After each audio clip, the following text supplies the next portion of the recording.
All right, guys, it's day 3. Well, I don't know what day it is, but to you guys, it's day 3. The part finally came in, got here yesterday, and it's actually supposed to not be here till Tuesday. So 1, 2, 3, 3 more days, but came yesterday, and I ordered it Tuesday, Monday or Tuesday. So I don't know. It works out. Let's go get into it.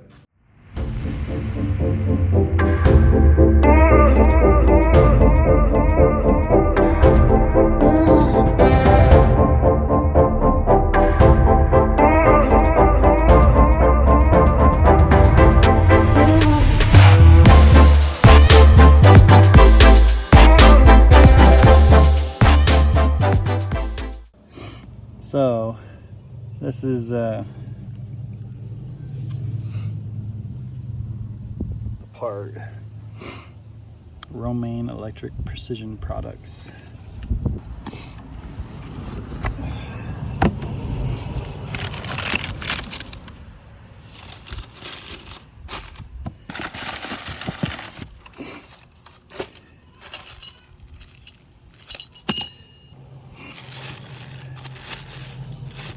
So here's the old one.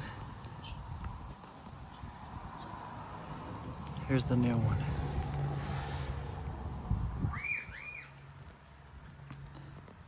So seeing how that,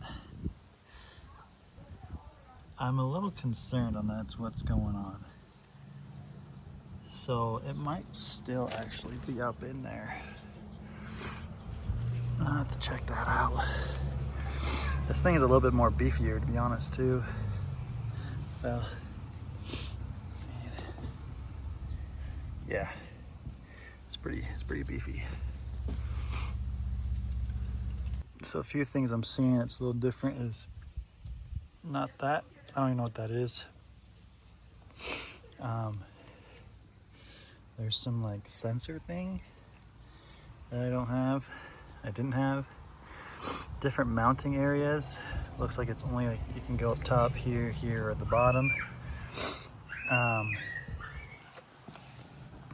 And this one was like in between these two right here. So we're probably just gonna leave it up top. I don't think it's gonna work on the sides, obviously, because it's on the side of the frame.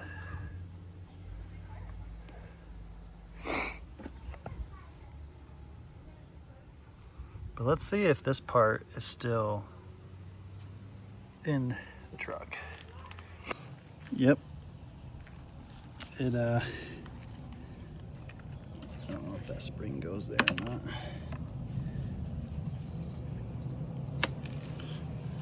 Now it looks uniform. So this part was literally just sitting up inside there. Here, let's put it back in there.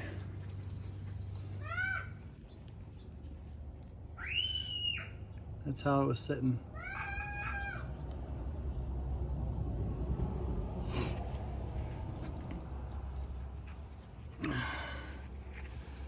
Interesting. But let's get this part in and be done with this.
Okay, we got the two bottom bolts on. I almost call them screws. Two bottom bolts on. Now it's time to get the third one up on and in there. Probably should have seen how this all looked before I did that.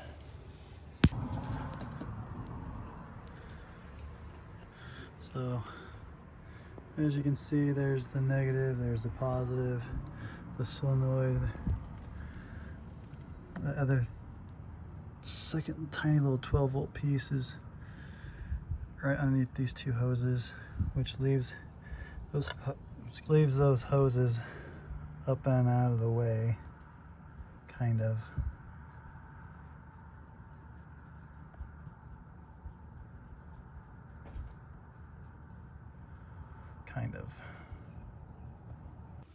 All right,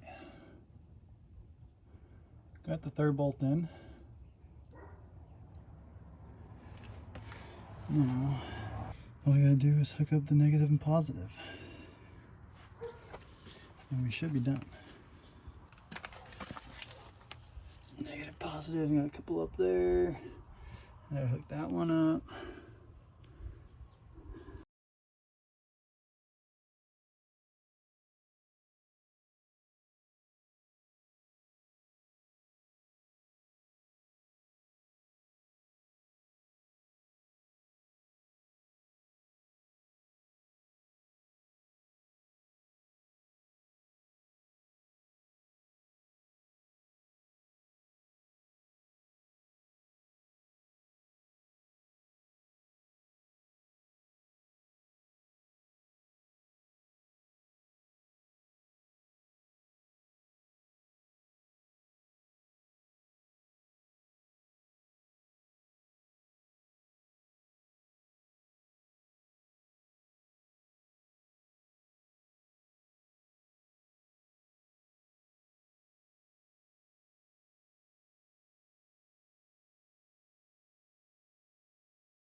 All right, guys.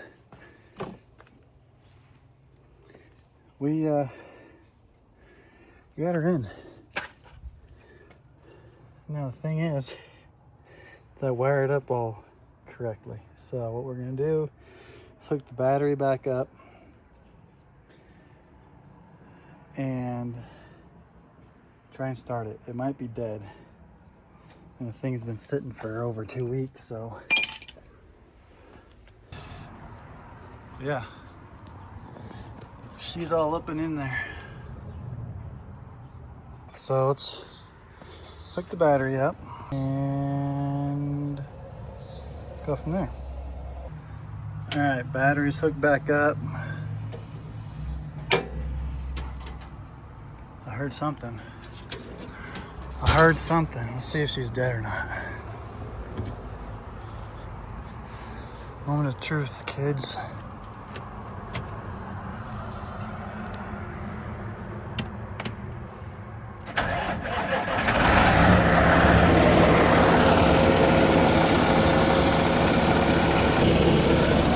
She starts.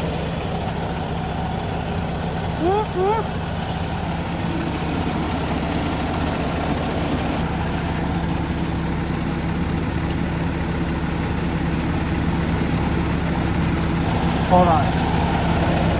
Hold on. I have no power inside.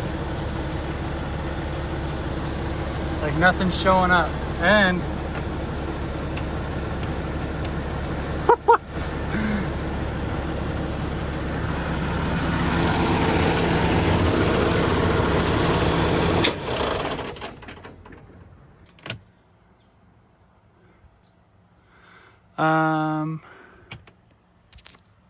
All right, so the one problem of having my truck start is finished, but now it doesn't turn off.